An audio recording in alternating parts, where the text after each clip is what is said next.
You want to advance your career in business, and the question is how best to do that. Should you go to business school and pursue a full-time MBA, or would it make more sense for you to go straight into business ownership for yourself? That's the question I want to help you answer in this video. Hi, I'm Brett Etheridge, and for over 20 years, I've helped aspiring business candidates get accepted to the top business schools by helping them get really high scores on their standardized tests. But what I've realized is that business school isn't right for everyone. In fact, a lot of people, including, by the way, some students who went to get an MBA by default, would be better off going straight into business ownership to advance their career. Now, a lot of that depends on your goals and your long-term goals, and only you know those for yourself. But what I want to do here is I want to drill down into some numbers. I want to look at the ROI of the two different potential career paths. I want to unpack some ideas, some mindset, some ways of thinking about ROI that a lot of people aren't thinking about, certainly not a lot of people are talking about, but that I think will introduce some important color and help shape your thinking about how best to move forward for yourself. So I'm excited to have this conversation. I'm going to introduce some assumptions. I'll explain the assumptions on the numbers that we're going to talk about. If you quibble with any of them, let's continue the conversation in the chat below. I look forward to talking with you there. And one final word before we begin, I'm going to talk about an MBA versus a franchise business, investing in a franchise. And the reason for that is that what holds a lot of people back from starting their own business or investing in a business are the risks associated with business ownership and traditional startups. Franchises alleviate a lot of that because they have proven systems and operations, a track record of success, brand recognition in a lot of cases, and the path to profitability is usually a lot faster. And there are thousands of franchise concepts in dozens of different industries, and so there's something right for everybody if you decide to go that path. All right, so with that, you ready to dive in? All right, let's talk about the ROI, starting with costs, right? What's it going to cost you to get an MBA or to start your own business?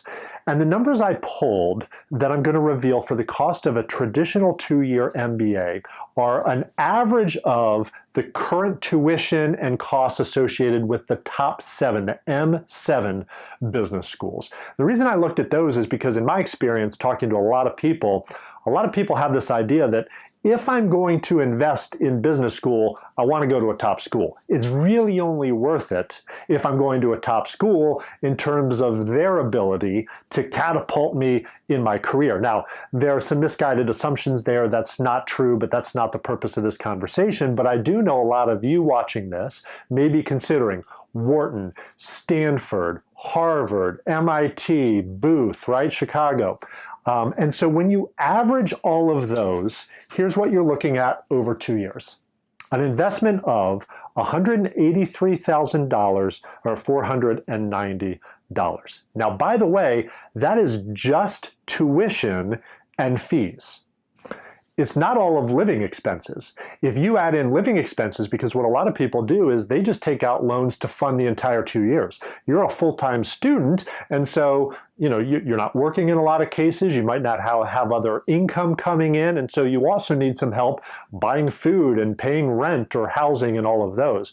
And so Wharton says that their all-in expenses are $264,808 for a 2-year MBA education. Whatever the exact numbers are for the schools you'd be looking at, these are some ballparks. Tuition and fees only. Are you going to finance perhaps your living expenses? But this is sort of the range that we are talking about. What is it if you just invest in a business, a franchise business? The range there is nearly endless, right? You have really inexpensive franchises on one end of the spectrum.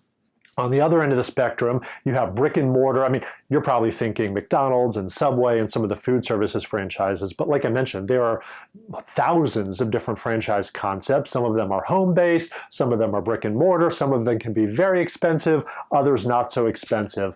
But for the purposes of comparing apples to apples, I'm going to assume an investment range for the types of franchises that I think could be viable for a lot of you watching as a good viable alternative to investing in an MBA in the range of about $73,000 up to $260,000, right? There's a lot of really good options in the low to mid $100,000 range. But again, let's just assume we're comparing apples to apples and you're about to invest $200,000 into something. Are you investing it into an MBA, or is there a different or potentially better use for those funds? You're going to make an investment in your business future. Where is the better outcome? So let's talk about the benefit. The reason you go get an MBA is because it makes you more marketable, in theory. It's something to put on a resume. You're going to get a better job, hopefully. We're going to talk about that. How much better of a job, though? What can you reasonably expect when you graduate with an MBA from one of the top 7 M7 business schools?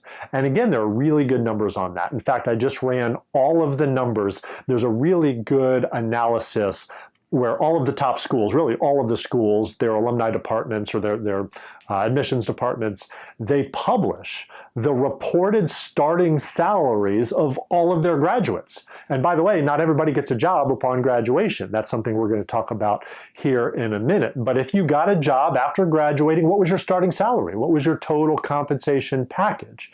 And it lists it on average for Wharton and Harvard and MIT and so forth. And they even break it down by region, because somebody in the Northeast might make a different expected started salary than somebody on the West Coast, for example. And so I averaged all of those numbers as well. And if you graduate with an business degree, an MBA from a top business school, you can expect a starting salary of around $173,970. And so you might look at that number and say, sign me up. Like, I'm all in on that, right? That's a great salary. That's way more than I'm making now, perhaps. But what's the return on that investment? You just spent almost $200,000 to come out and make that. You say, oh, well, look, I'm going to pay that. I can pay that back in like a year and a half. The way I like to think about it, though, is really the only thing that matters is how much of an increase over what you're currently doing that represents, right? From a pure monetary standpoint. If you're already making $120,000 in your job and you think an MBA is going to help you get ahead, maybe it did, assuming you land a job making that type of an income. You're making $50,000 a year more. So that's really the number to be thinking about. What is the increase from having gotten the MBA? And if we just hypothetically say, hey, $50,000 extra a year, yeah, but here's the thing, you got to pay taxes on that and so forth. But even if you rediverted 100% of that and didn't change your lifestyle, didn't get a bigger apartment or buy a house or start eating out, more often, and you literally paid back your loans with that increased $50,000 minus taxes, call it $40,000 a year, it still might take you 6, 7, 8, 10 years, depending on what your increase is, to actually pay back that initial investment. Certainly know a lot of people who decades later are still paying off student loans for their MBA. So however you want to think about that, that gives you an idea of the potential return. What is it, though, for a franchise business? Is it any different? And the way it works in franchising is that franchises disclose what's called a franchise disclosure document. It is a document filed with the government every year that reports all aspects of their business. It's hundreds of pages long, but there's something called an Item 19 in that document where a franchise organization reveals some numbers about what their franchisees are doing on average, and that's really helpful because it gives you an idea of what's possible. They also disclose costs, all sorts of numbers, right? And so as you're exploring franchising, perhaps as a business option, you will be able to look at a business's Item 19. And so what I want to do is I just want to show you a few examples of what an Item 19 could look like and what the revenue potential is perhaps and the return on investment is perhaps if instead you took some of that investment money and instead invested it in a business for yourself. Now, I do want to say that while these examples are taken from real FDDs, they're for illustrative purposes only. They're not a guarantee, and that's why I'm not showing you the actual name of the franchisor, but they give you an idea of what's possible.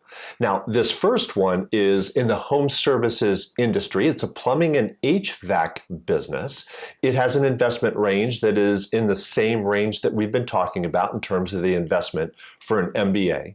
And what I like about this item 19 is they show revenue numbers for the first 8 months in operation. Because you might be thinking, how long does it take me to actually recoup an investment in a business?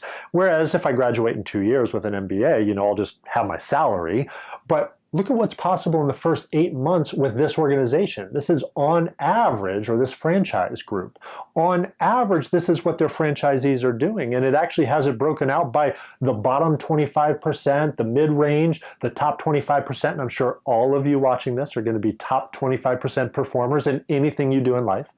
But even if you just look at sort of the average numbers for an average franchisee, the yellow line and the green line, and you sort of look at month 7, month 8, you could be bringing in anywhere between $33,000 and $54,000 a month. Now, it doesn't show what the costs are. Those are things that you would figure out as you're figuring out what's the overhead in that business and how much money is flowing out and what percentage of that would be my profit. But those are pretty good revenues and showing that the potential for a quick ramp up is there in a business like this. Now you might be thinking, plumbing and HVAC, I know nothing about that. I wouldn't want to invest in that kind of business. Fear not, there are thousands of different businesses in industries that you might be interested in. But let's talk about something a little bit more fun, right? What if you could get paid $183,000 to hike? To go exercise during the day. I'm a little bit tongue-in-cheek, but this is a pet franchise, a dog walking franchise essentially, where, look at these numbers, gross sales of over $900,000 in top line revenue. You're looking at about 42% profit margins for gross profit. You have some additional expenses, but you have an adjusted net operating income for this particular franchise of $183,000. Think back to what the average starting salary with an MBA is. It's less than that, and you're working for somebody else, and here you have ownership of a business. And by the way, from a business owner standpoint, I always remind people, you're not necessarily actually the one out walking the dogs in this case, right? Although, hey, if you want to get paid to hike, absolutely, have at it. But you own that business, and this is the potential profit to you as the business owner. And finally, a third example, just to give you a flavor and find something that's really apples to apples when we're comparing to an MBA. This is a senior care business.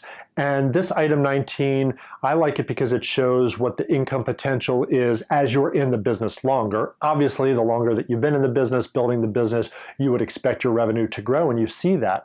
But if you look at the line for 13 to 24 months, because that's the time frame we're thinking about, right? What does the next 2 years for you look like?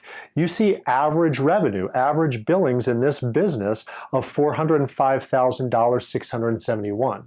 And then if you look elsewhere in their item 19, they show gross profit margin of about 44% on that $400-ish thousand. And so, again, a pretty good apples to apples if you went the franchise route as opposed to the MBA route. The difference, of course, is the quick scalability you saw in the item 19, where that's just in the first couple of years, but that goes up pretty quickly over the next year, and then the next year, and the next year, because you have ownership in a business that is growing. If you go the MBA route, one of the things to think about is, what's your raise? Do you get a raise every year? What percentage is that raise? And are you able to get as much of a raise here as you can give yourself there as a profit owner or as a business owner? So those are some numbers, and that's where a lot of people stop when they think about an ROI. You look at some numbers and you say, actually, it looks like a wash. Really, the question is, do I want to be an employee or do I want to be an employer? Do I want to own my own business or do I want to work for somebody else?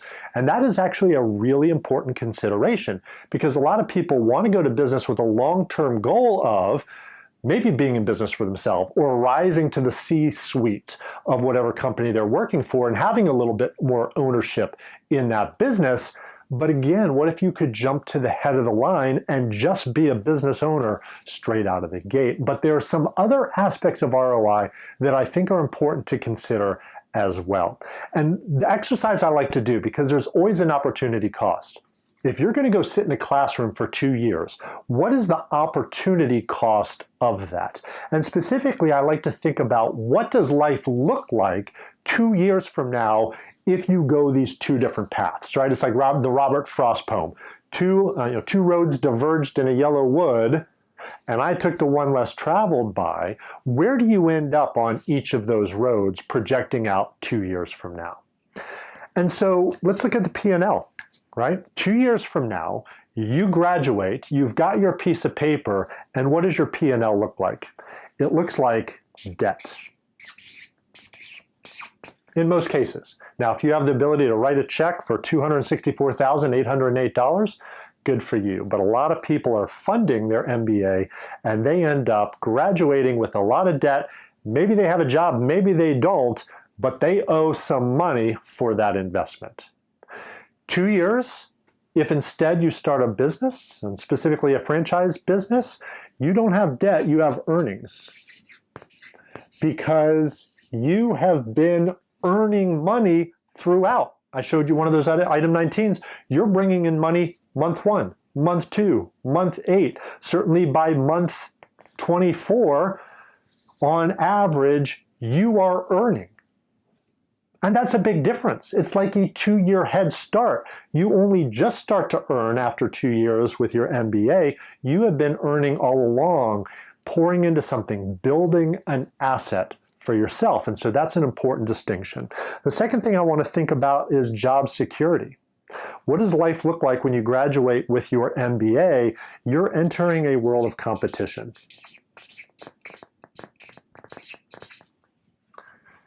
And I can't tell you how many people I am encountering right now who graduate with a piece of paper and no job. In fact, those numbers that I said play into the benefit, the average starting salary. They also report how many people actually have a job and how many people are not getting a job. And the numbers are increasing amongst the people who graduate and can't find work, can't find a job. And now they're wondering about the value of their MBA because they're starting to repay on that debt, but don't have the income coming in for that.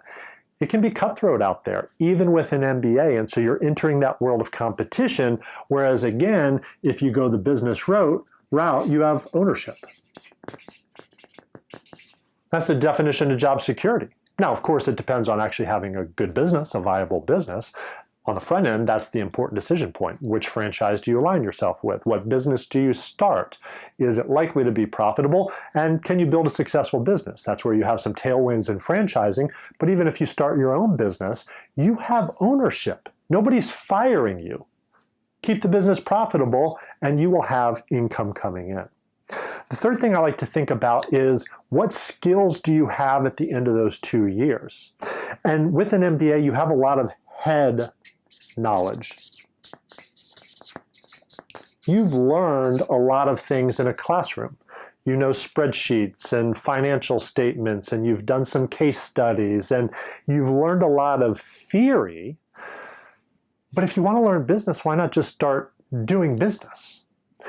With a franchise, and you've been building a business for 2 years, you've been in there, your hands are in the mud, you're building the business and learning on the fly and doing all of the things. You have real world experience, and that is valuable. That's stuff that will pay you down the road. You've been developing that over 2 years. I recently interviewed the co-founder of a franchise group. Alan Alarcon is his name. And he had some interesting thoughts on this very idea. Take a listen. Bet on yourself. You know, here's my honest opinion. If you're going to go study business, just go start a franchise. Like, you'll learn more, you'll get a better education about business and be more valuable to any business if you do that than if you actually go study business. I'm just being honest. I didn't study business, but I now have to sit in front of people with all sorts of degrees now, talk about investing, raising capital, all sorts of stuff, right? And it's funny because, like, I don't have a formal business degree, neither does Steven, but it's all been trial and error. It's been through experience, and we've hired people with business degrees from very affluent colleges. And frankly, Brett, I'm not trying to be harsh. Most of them have been pretty useless to us. Yeah. And I'm just being honest. I hear that a Because lot. they have a lot of book knowledge, but they don't Yeah. actually know how to do anything in business. Yeah. You know, my dad always taught me that if you wanted to be valuable, add value to someone's day. So skills are an important consideration, and culture matters as well. And this is something a lot of people overlook, is what is your life going to actually be like? What is your work environment going to be like? Are you going to be happy? Are you going to be satisfied? And if you get an MBA and you go work for somebody else, they, whoever they are, dictate the company culture. Now, in theory, you are going to apply to companies that you like their culture. Of course, you get to a certain extent, pick and choose where you apply. But a lot of times, you're really just sort of taking whatever job you get. Like you're going to apply a lot of places, and you hope that you land a job that you really like. And I hope you end up liking the culture. And you might. There are some companies out there with some great corporate culture. You're going to love it. You're going to thrive in it. But plenty of people end up in a scenario where they are dictating the culture and you don't love it. Whereas if you own your own business and start your own business, you determine, you decide, you create the company culture. You run the business how you want to run it. And it's a very different environment. If you don't like what it feels like to go to work each day, do something about it. Change it because you're the boss, right? You're the owner. And so that's something to think about as well. And I want to conclude this conversation with, again, a nuance or an aspect of ROI, and just really with making this decision in general that I call the life framework. And it's a concept I designed and developed as I was just trying to come to grips with my own definition of success and what success looks like, and really what I have been looking for and have been looking for in my career and any of the businesses that I've built and grown and developed. And it redefines the definition of success, because so often when we think about ROI, we only focus on the numbers. The costs, the benefits, my salary. We see the numbers, but it's not all about the money. And every time somebody says it's not all about the money, it's usually all about the money. But the money is only part of it. And so there are 4 elements that I think are important to conceptualize when you're thinking about what is going to lead to success for you. How are you going to define success 2 years from now? 2 years from now, God willing, you're going to be somewhere. You'll either have a piece of paper with an MBA, or you will have a business and a viable business. But will you have these other aspects of what I call the life framework? And E are the earnings. So E stands for earnings. And that's what we've talked about, right? So it's not all about the money, but it's kind of about the money, right? We want to make sure that we are making enough money to provide the lifestyle that we want, to be able to meet our needs, to go on vacations, to do whatever it is that's important to us in raising a family and so forth. And so clearly money is part of success. And that's almost entirely how society defines success, but there's a lot more to it. And I would just encourage you to consider L is the lifestyle. What type of lifestyle will you have with the different routes that you could potentially go? 2 years from now, you get your piece of paper and you go off and work for the company, making on average $173,000.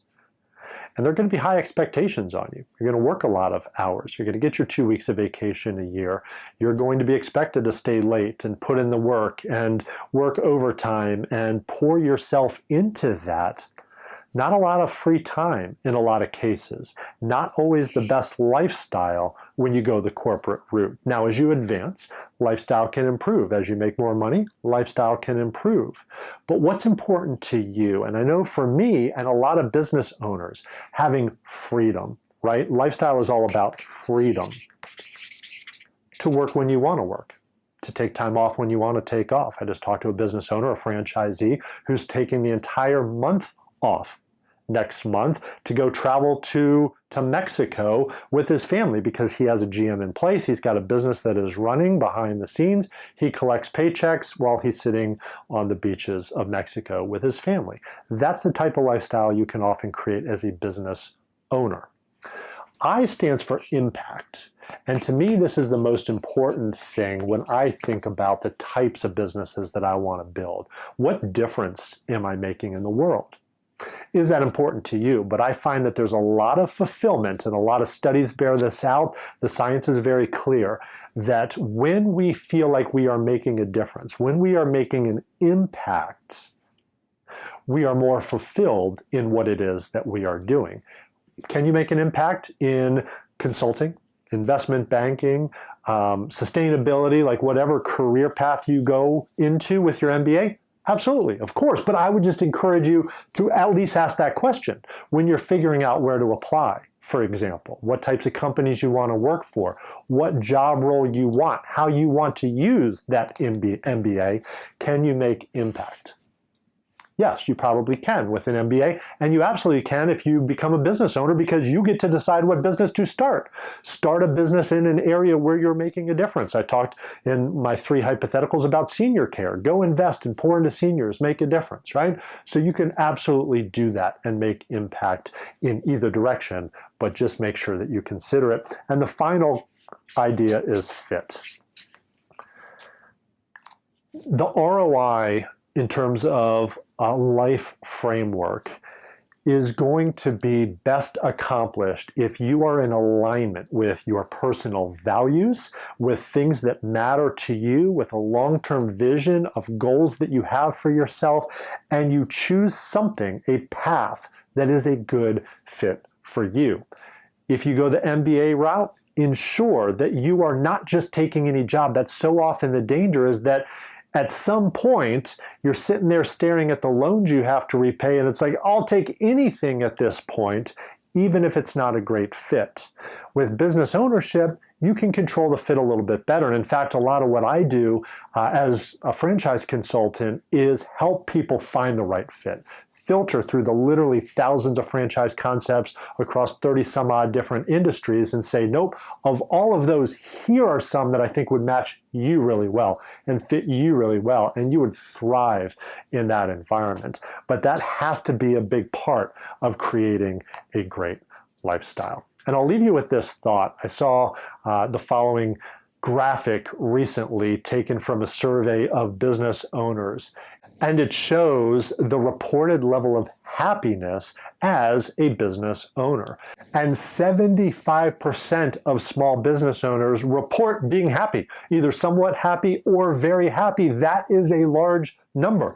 And I think the reason for that is because agency, the ability to feel like you have some control over your outcomes, which you do as a business owner, leads to happiness. I'll just draw a big smiley face, right? Agency leads to happiness. And there's a lot of agency, a lot of freedom, a lot of control with ownership.